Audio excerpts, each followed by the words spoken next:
를 우리가 어떻게 다 이해할 수 있고 알 수가 있겠습니까? 그러나 오늘 이 밤에 우리가 하나님 앞에 예배로 나아갈 때 하나님을 향한 감정과 하나님을 향한 느낌이 충만케 하셔서 성령께서 우리를 온전히 다스려 주시고 십자가 앞으로 나아가는 이 시간 되게 하여 주시옵소서. 우리를 붙들어 주시기를 간절히 소원하며 예수 그리스도 이름으로 기도드리옵나이다. 찬송가 147장, 찬송가 147장, 통일 찬송가 136장입니다. 우리 같이 찬양 드리겠습니다. 찬송가 147장, 통일 찬송가 136장. 찬송 후에 우리 선교사님 나오셔서 우리 말씀 전해 주시겠습니다.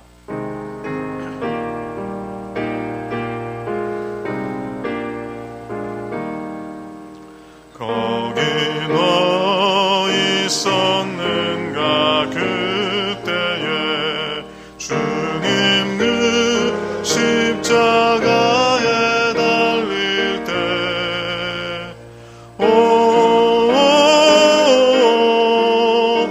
때로 그 일로 나는 떨려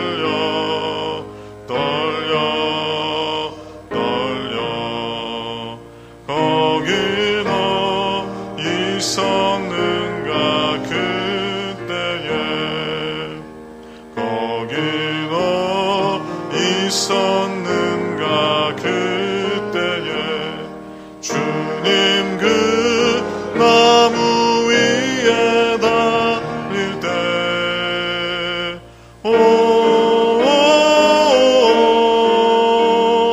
때로 그 일로 나는 떨려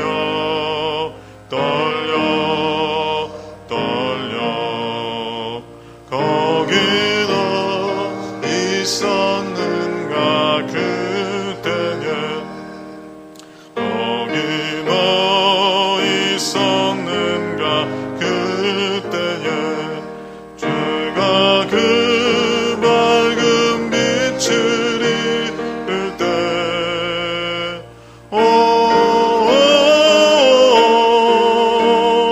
때로 그 일로 나는 떨려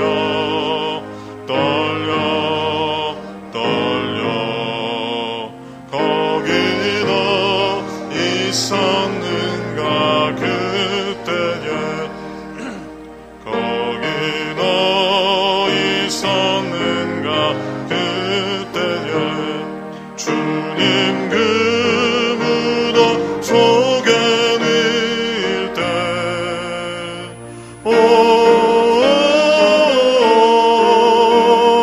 때로 그 일로 나는 떨려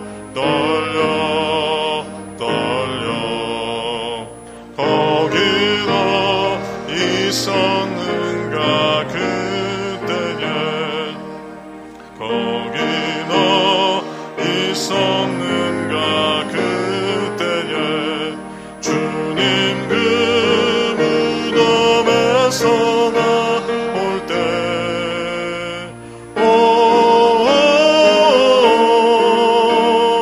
때로 그 일로 주께 영광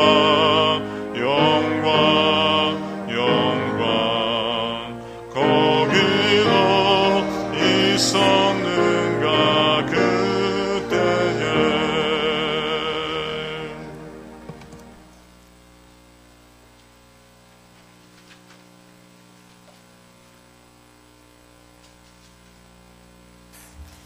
하나님 앞에 물드렸습니다. 정사 기념예배 감사드립니다. 정성숙 권사님, 이동배 집사님 감사의 물드렸습니다.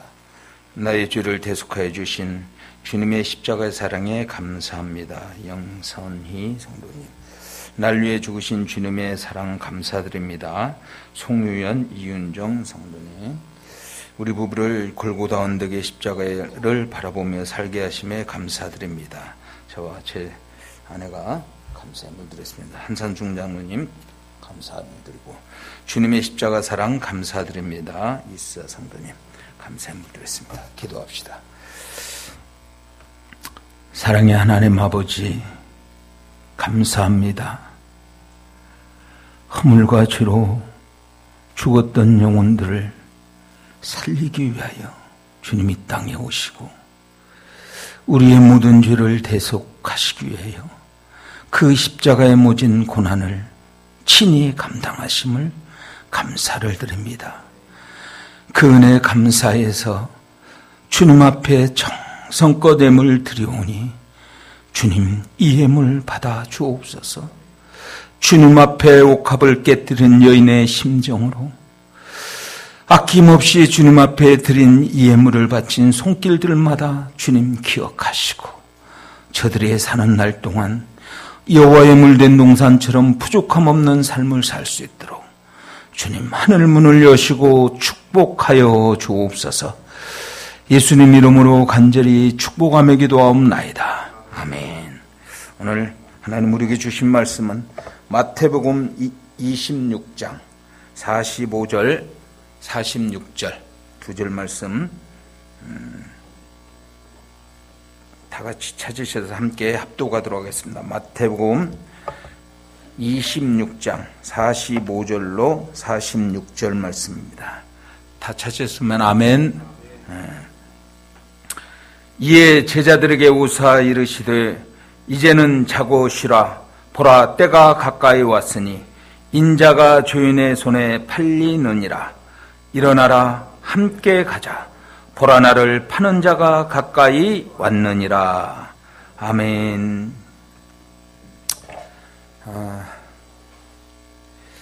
기도합시다. 하나님, 이 시간 우리를 위해서 십자가의 대속의 제물이 되기 위하여 모진 고난을 당하시며 잡혀가신 그날을 기념하며 우리가 주님 앞에 예배를 드립니다. 우리의 영혼을 2000년 전 그 사건의 현장으로 주님 데려가 주시고 주님이 행하신 그 모든 일들을 목도하고 이 땅에 사는 동안 친히 주님의 증인으로서 제자의 삶을 살 수 있도록 도와주시옵소서. 부족한 종을 세우셨사오니 종의 허물과 죄악은 십자가 뒤에 감춰주시고 이 시간도 오직 생명의 말씀만을 전하게 하시고 하나님께만 영광 돌리는 귀한 시간 되게 도와주옵소서. 예수님 이름으로 간절히 축복하며 기도하옵나이다. 아멘. 교회의 그 절기 중에 중요한 절기인데 그 절기에 또 담임 목사님이 오늘 대신에 제가 설교하게 됨이 여러분에겐 좀 송구스럽기도 하고 그렇습니다. 여러분에게 영혼의 말씀을 정말 더 감동 있게 전할 수 있을 건데 상황이 여의치 않아서 제가 대신 전하게 되었습니다. 이해하시고 이 모든 일을 하시니까 여러분 기도해 주시길 부탁을 드립니다. 어머니와 함께한 900일간의 소풍이라는 책이 있습니다.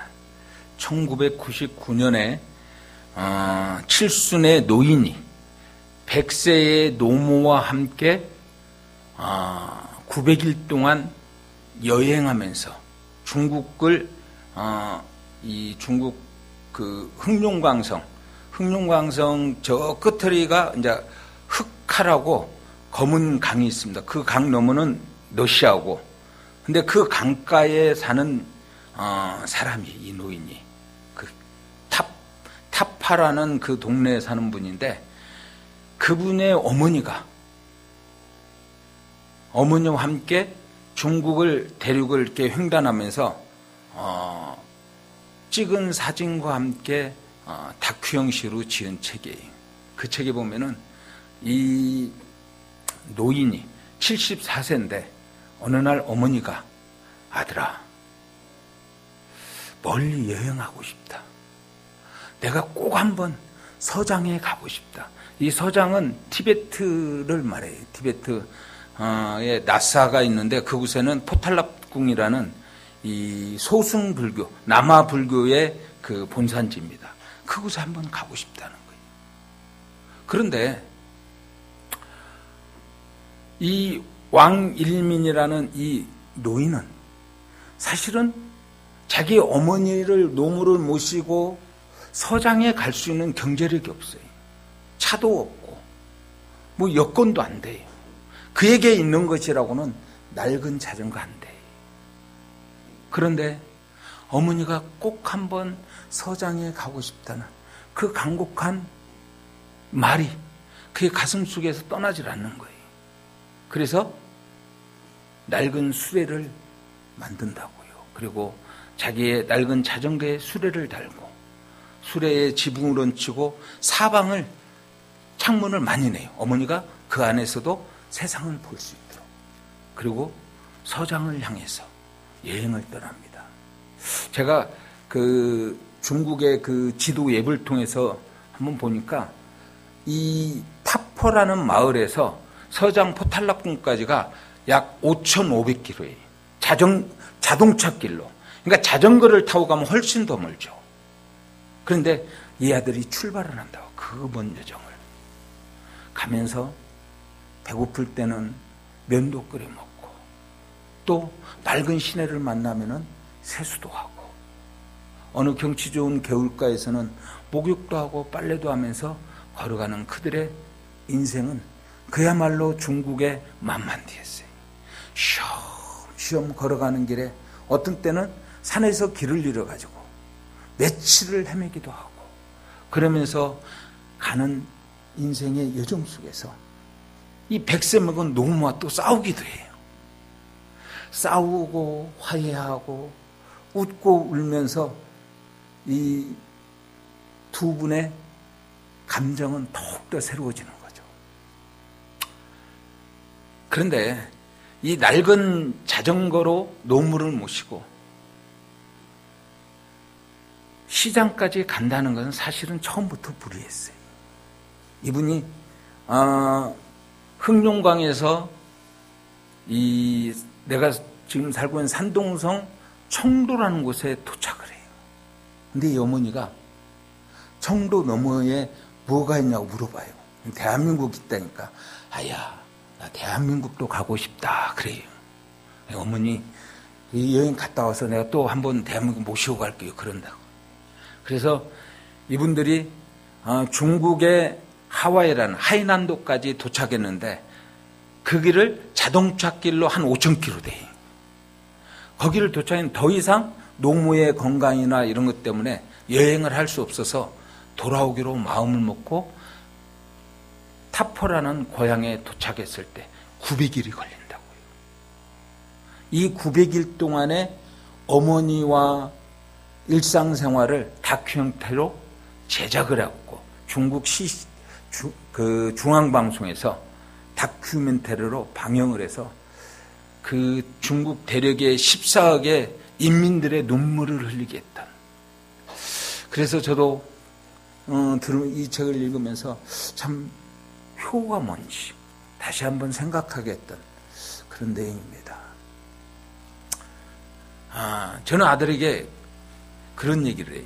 아들아, 효라는 것은 네가 기쁠 때 자원하는 마음으로 하는 것만 효가 아니고 네가 하기 싫어도 네가 짜증나도 네가 정말로 듣기 싫어도 내 부모를 공경하라는 주님의 이 계명을 기억하고 억지로라도 하는 것이 효다. 근데 지난번 아들하고 이제 그 한국 이 기독교 역사 탐방할 때 아들이 그래요. 아빠가 예전에 했던 이 말이 이제 깨달으셨대요.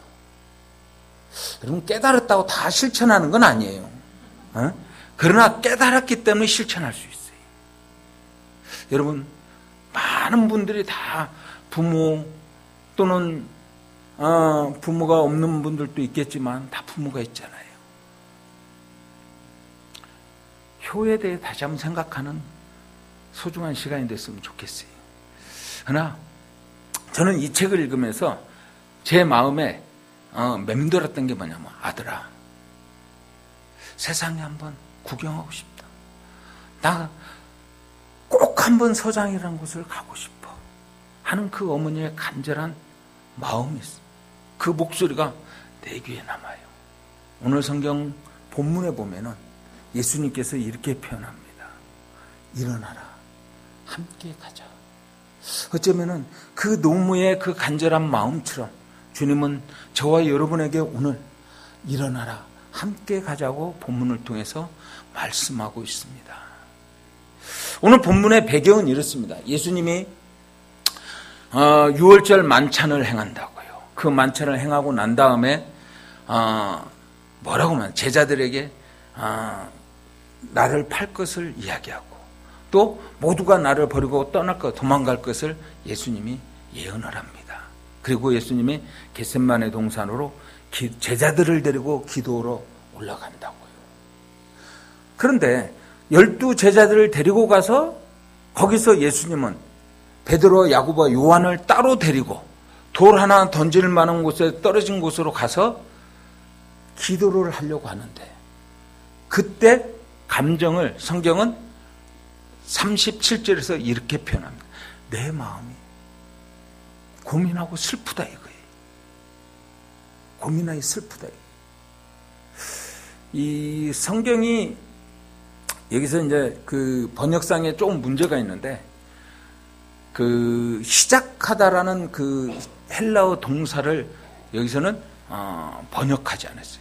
그러니까 그 동사를 넣어가지고 번역을 하면 어떤 표현이냐면 예수님이 제자들과 함께 가서 따로 세 제자만 데리고 기도하러 가는데 그때 갑자기 예수님의 마음에 고민하고 슬픈 생각이 들었다는 거예요. 갑자기. 우리가 이것을 전제로 해서 이제 예수님의 이 겟셋마네 동산에서 기도를 생각해야 돼요. 우리는 이 겟셋마네 동산의 기도를 단순히 예수님이 십자가를 지는 고통을 안 당하려고 십자가를 할 수만 있으면 안 지려고 우리가 예수님이 그 간절한 기도를 했다라고 생각할 때가 있어요. 그래서 예수님이 마시는 잔을 십자가의 죽음으로 이해를 한다고요. 여러분, 성경의 죽음과 이 세상의 죽음의 의미는 달라요. 이 세상 사람들이 생각하는 죽음은요, 끝이라고 생각해요. 죽음이 끝이기 때문에 죽음하면은 슬픔이 찾아오고, 죽음하면은 절망이라는 것이 생각이 나고, 죽음하면은 모든 살면서 이뤄놨던 것들을 두고 떠나야 한다는 거기 때문에 오는 상실감도 오게 돼요. 그래서 죽음하면은 세상 사람들은 고통이 오고 죽음하면 공포라는 단어가 떠오릅니다. 그런데 우리는 기독교는 아니에요. 성경은요, 죽음을 끝이라고 이야기하잖아요. 죽음은 새로운 시작으로 가는 과정이라고 얘기해요. 삶의 한 과정입니다. 죽음은 이 세상 소풍이 끝나고 저 영원한 본향, 천국으로 가는 과정이 죽음이에요. 우리 기독교인들이 죽음에 대해서 세상적 인식을 갖고 사는 사람들이 너무나 많아요. 바꿔야 돼요. 죽음에 대한 묵상을 하면 할수록 천국에 대한 소망이 얼마나 큰지 몰라요. 죽음은 나그네 된 우리가 이 땅에서의 삶을 정리해서 내 아버지가 계신 영원한 천국, 슬픔도 고통도 없는 내 본향으로 이사가는 과정이 죽음이에요. 그래서 기독교인들에게 죽음은 삶의 한 과정이지 끝이 아닙니다. 근데 많은 기독교인들이 암 걸렸어요. 그럼 벌써 죽음이 생각하고 절망하게 되고 불안하고 공포와 좌절을 가져와요. 죽음을 예수는 믿어도 세상적으로 인식하기 때문에 그래요. 기독교에서 죽음은 새로운 시작이에요. 그래서 예수님이 그 나사로의 관계 속에 야 나사로가 잠잔다 깨우러 가자 그래요. 죽은 나사로를 예수님은 잠잔다라고 한 과정이에요. 그렇다고 볼 때 예수님은 사역을 시작하면서부터 당신이 누구냐면은 그리스도라는 사실을 인지하고 살았어요. 그래서 그가 십자가를 지고 죽을 것을 아시는 분이에요. 그분이 죽지 않으려고 땀방울이 핏방울들을 기도한 게 아니에요. 그분이 이렇게 간절히 기도했던 건요, 우리의 허물과 죄를 대신 지고 십자가에 죽을 때 사랑하는 아버지한테 유면당할 그 일이 마음의 고통이었고 슬픔이었던 거예요. 할 수만 있으면 그 유면은 당하고 싶지 않았던 거죠. 평생을 아버지와 아들은 하나이다, 영원토록 내가 아버지 안에 아버지가 내 안에 있는 이 사랑의 관계 속에서 어느 날 갑자기 내 죄도 아니고 하나님의 백성들의 죄를 대신 지고 십자가에 못 박혀 죽을 때 아버지한테 유면당할 그 일을 생각하니까 갑자기 마음에 뭐가 떠오르냐면 근심하고 슬픈 생각이 떠오르는 거예요. 여러분, 예수님이 십자가에 못 박혀 죽는 그 일이나 나중에 하나님 앞에 버림받아서 십자가에 못 박혀 죽는 그 사건이나 같은 거예요. 죽음은 같은 거예요. 십자가의 사건은. 그러나 성경이 말하는 이 본질은 예수님이 죽음 때문에 그렇게 간절히 기도한 게 아니고 하나님 앞에 버림받는 것, 하나님 앞에 유면받는 그 고통이 너무나 컸기 때문에 할 수만 있으면 그 고통을 안 당하고 주님과 깊은 사랑의 관계를 계속 유지하고 싶은 마음 때문에 그렇게 간절히 기도한 거예요. 그래서 예수님이 십자가에 못 박혀 달려 돌아가실 때 예수님이 하신 십자가의 그 실언 중에 이런 말씀이 있어요. 엘리 엘리 나마 사박다니, 나의 하나님 나의 하나님 어찌하여 나를 버리셨나이까. 주님은 하나님 앞에 버림받는 것이 고통스러운 거예요. 여러분 기억하세요. 이게 잘못되니까 신앙생활에서 고난이라는 것을 우리가 제대로 이해하지 못하는 거예요. 여러분, 코로나19로 인해서 많은 사람들이 교회 안 나와요. 코로나19로 인해서 감염이 되고 죽을 바 안 나오는 사람도 있어요. 그 안에는요. 우리 신앙은 그게 아니에요. 코로나19로 해서 안 나와서 내가 하나님의 관계가 단절이 되고 하나님이 나를 유면할까봐 두려워서라도 죽음을 각오하고 교회에 나와야 하는 것이 성경이 말하는 진리입니다. 근데 우리는 이걸 제대로 이해를 못하니까 자꾸 고난보다는 우리의 삶에 더 많은 초점을 맞죠. 아니, 우리의 가장 큰 고난은요, 죽음이 아니에요. 죽음은 한 과정이에요. 하나님 앞에 유명받고 우리 죄 때문에 하나님 앞에 버림받을까봐 그것이 가장 큰 고난이고 고통이 돼야 돼요. 그래서 다윗은 이렇게 표현한다고요. 내 영혼이 사슴이 시냇물 찾기에 갈급한 것처럼 하나님을 찾기에 갈망하나이다. 하나님과의 단 한순간도 교제가, 하나님과의 단 한순간만이라도의 관계가 무너지는 것을 견딜 수 없는 다윗의 영성이 여러분 느껴지십니까? 여러분, 주님의 기도는 그랬다고요. 하나님과의 관계가 단절되는 것, 하나님이 자신을 유면하는 그것을 견딜 수 없어서 그렇게 간절히 기도했어요. 우리 신앙에 이런 영성이 있기를 원합니다. 그 다음에 주님이 이렇게 간절히 기도하는데 우리는 그 기도에서 한 가지 그 주님이 말하고 싶은 교훈이 있어요. 주님은요, 제자들이 주님 앞에 기도를 가르쳐 달라고 한다고. 그래서 주님이 주기도문을 가르쳐 주잖아요. 그것은 기도의 방법이에요. 기도의 내용이에요. 그 당시 사람들은요, 종교 지도자들, 자기를 따르는 사람들에게 자기의 그 종교적 비전을 기도문으로 써서 제자들에게 주었다고요. 그래서 예수님을 따르는 제자들도 예수님 당신의 종교의 비전은 뭐예요? 하고 우리에게 그런 기도문을 돌라고 이야기한 거예요. 그래서 가르쳐 준 것이 주기도문이에요. 그건 종교의 기도의 방법론이고 기도의 하나의 그 모범 답안지. 그런데 오늘 본문은요, 기도가 무엇인지에 대한 기도의 정의를 우리에게 가르쳐주고 있어요. 기도는요, 내 생각, 내 뜻을 버리고 하나님의 뜻을 수용하는 것이 기도예요. 주님이 마음이 고민이 되고 슬퍼서 죽을 것 같던 마음으로 땀방울이 핏방울이 되도록 기도했던 그 주님의 그 마음, 제자들이 자다가 그 기도하고 왔을 때 제자들이 자는 걸 보고 1시간 동안 나와 함께 깨어 있을 수 없느냐, 어찌 자느냐, 마음은 오늘 육신 약하도다 하면서 깨어 기도하기를 원했던 주님, 그 주님이요, 오늘 본문에 보면은 기도가 끝나고 난 다음에 그런 표현을, 이제는 자라, 이제는 자고 쉬라, 그런 표현을 해요. 이 표현을 볼 때 여러분, 예수님이 어떤 표정이 생각나요?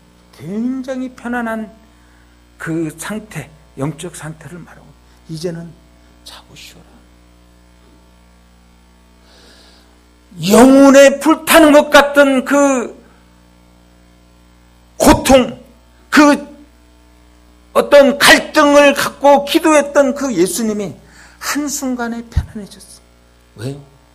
예수님의 그 생각을 버리고 하나님의 뜻을 수용했을 때 나타나는 현상들이에요. 여러분, 신앙생활에 마음에 답답함이 있어요. 아직도 뭔가 이루어지지 않은 것 때문에 원망과 불평이 있나요? 아니에요. 우리의 생각을 내려놓고 하나님의 뜻을 받아들이는 순간에 우리의 삶은요, 세상이 줄 수 없는 평안을 맛보게 되는 거예요. 이런 여러분이 되기를 원합니다. 그 예수님이 오늘 본문의 제자들에게 일어나라, 나와 함께 가자 그래요. 여러분, 예수님이 가는 그 길은요, 모진 멸시와 천대를 당하다가 십자가에 못 박혀 죽는 장소예요. 제자들에게 팔려가고 제자들이 주님 죽을지언정 내가 감옥에 갈지라도 절대로 주님을 떠나지 않겠습니다, 버리지 않겠습니다 했던 베드로와 제자들이 한순간에 주님을 버리고 도망가는 그 현장으로 주님은 제자들을 데리고 가기를 원하세요. 나 같으면은, 얘들아, 내가 이제 십자가 못 박혀 죽을 거니까 너희들 잠시 피해 있어. 내가 죽었다 3일 만에 살아남은 갈릴리 누구네 빵집에서 만나자, 이렇게 말할 수 있잖아요. 여러분, 우리 역사에 보면요, 그렇다고요. 우리 학교 다닐 때 1965년도 10월 4일 날 그 베트남에 그 참전했던 그 군인들이 훈련을 하는데 병사 하나가 수류탄을 투척을 했는데 잘못 던졌어요. 그래가지고 군인들이 있는 그곳에 떨어지니까 강제구 소령이 자신의 몸을 던져서 수류탄 안고 폭파해서 죽는다고요. 왜? 제자들을, 그 부하들을 살리기 위해서. 그것이 이 시대가 가지고 있는 리더십이잖아요. 스승이라면은 당신을 따르는 제자들을 보호하고 살리고자 하는 마음이 있어야 하잖아요. 아니면은 우리가 잘 아는 대로 삼국시대 때 계백장군처럼 신라군이, 김유신이 5만 명을 데리고 황산벌에 오니까 5천 명의 그 병사를 데리고 나가 싸우기엔 역부족인 줄 알고 자기 가족들을 죽여버리잖아요. 왜? 전쟁에 지고 자기 가족들이 신라의 포로로 잡혀가고 노예살해하는 것보다는 죽는 게 낫다, 이거예요. 이게 극단적인 리더십이라도 있잖아요. 근데 예수님은 수치의 현장, 고난의 현장, 예수님이 그 고운 풍채도 없고 자라나는 순과 같은 그 연약한 몸으로 십자가를 지고 가다가 채찍에 맞아 쓰러질 때 그 연약한 모습을 제자들에게 보여주고 싶겠어요. 근데 예수님은 데려간다고. 세상 말로 하면은 면회 안 쓰다로 안 데려가잖아요. 좀 더 그 거룩한 표현한다면 쪽팔려서 안 데려가야죠. 나 같으면 그래요. 근데 데리고 간다. 왜 그럴까요? 왜 예수님은 자신이 사랑하는 제자에게 팔려가는 그 현장에 제자들을 함께 가기를 원했을까요? 왜 예수님은 자기의 연약함을 보고 뿔뿔이 흩어지는 제자들의 그 모습에, 그 배반의 현장에 제자들과 함께 하기를 원했을까요? 왜 예수님은 십자가조차도 제대로 질 수 없는 연약한 자신의 모습을 보여주면서까지 십자가상에서 조롱과 멸시와 침뱉음과 갈대의 맞음 속에서도 그런 수치를 당하는, 벌거벗긴 채 그런 수치를 당하는 그 현장으로 왜 제자들을 주님은 데려가기를 원했을까요? 왜 이런 함께 가자고 했을까요? 여러분, 여기에 대해서 묵상해야 합니다.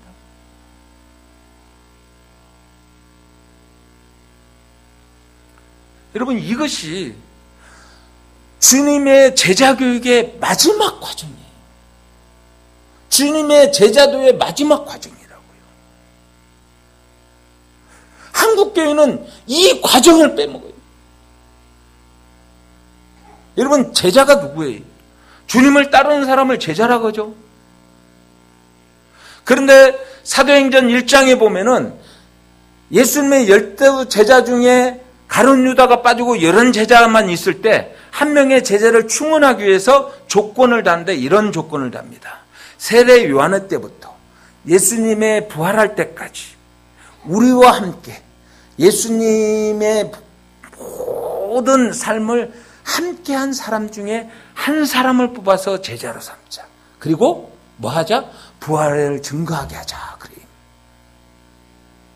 제자는 주님의 모든 삶의 현장에, 이 땅의 공생의 현장에, 즐거울 때나 슬플 때나 기쁠 때나 고통스러울 때 늘 주님과 함께하면서 주님의 그 모든 가르침을 배운 사람을 제자라고 그래요.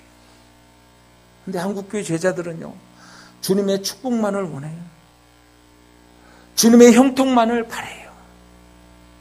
주님이 주시는 평안만을 요구하고 있어요. 그런 여러분에게 오늘 주님은 일어나라, 나와 함께 가자라고 얘기해요.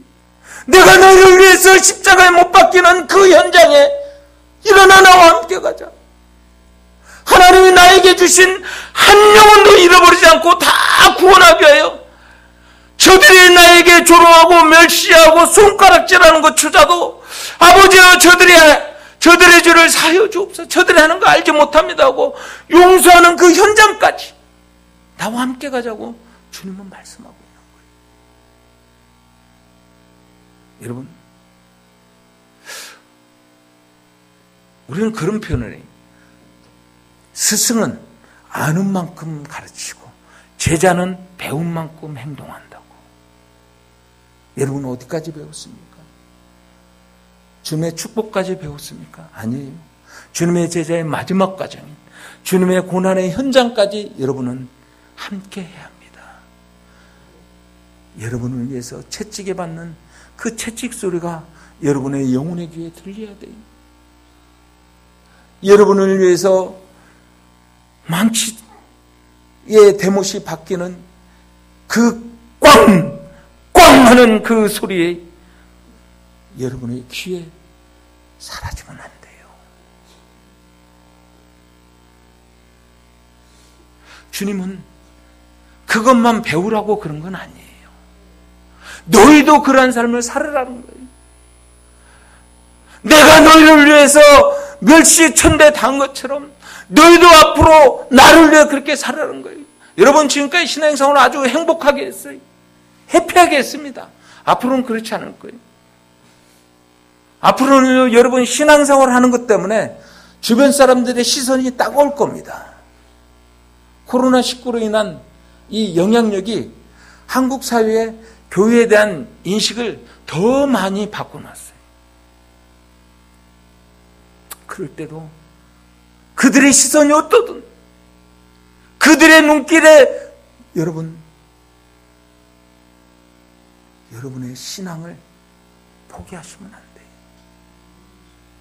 우리 주님은 그 멸시와 천대를 우리를 위해서 받았던 것처럼 우리도 우리 주님을 위해서, 주님의 몸된 교회를 위해서 그리스도의 남은 고난을 채우는 이 제자도의 삶이 우리 안에 있어야 돼요.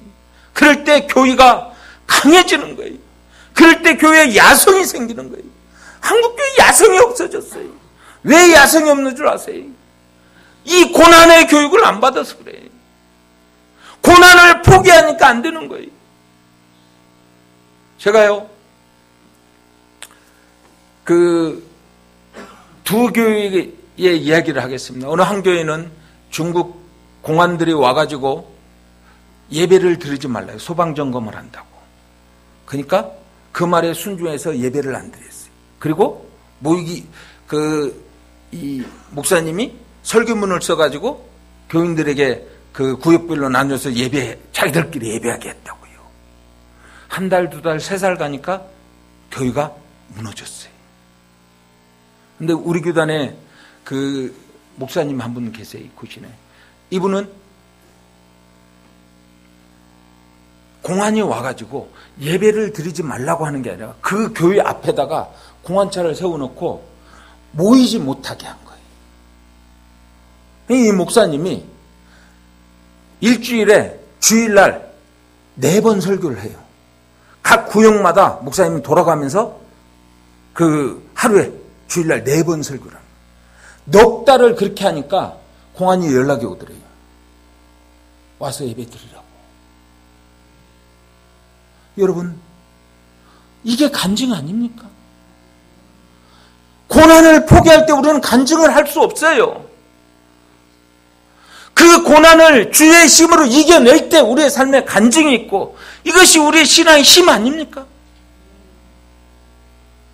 우리 주님은 여전히 2000년 전에 십자가에 못 박힌 그 갈보리 언덕으로 우리를 초청했어요. 저와 여러분, 이 시간에 기도 가운데 그 현장에 가 있어야 합니다. 주님이 버림받는 현장에, 주님이 멸시와 천대를 당하는 그 현장에, 주님의 채찍에 맞아 쓰러지는 그 현장에, 주님이 발가벗긴 데 십자가에 못 박혀 피 흘리며 죽어가는 그 현장에 여러분 함께 합니다. 그럴 때 우리는 그 어떤 고난도 두려워하지 아니하고 감사함으로 주님을 따라가는 주님의 참된 제자가 될 줄 믿습니다. 기도하겠습니다. 하나님 아버지,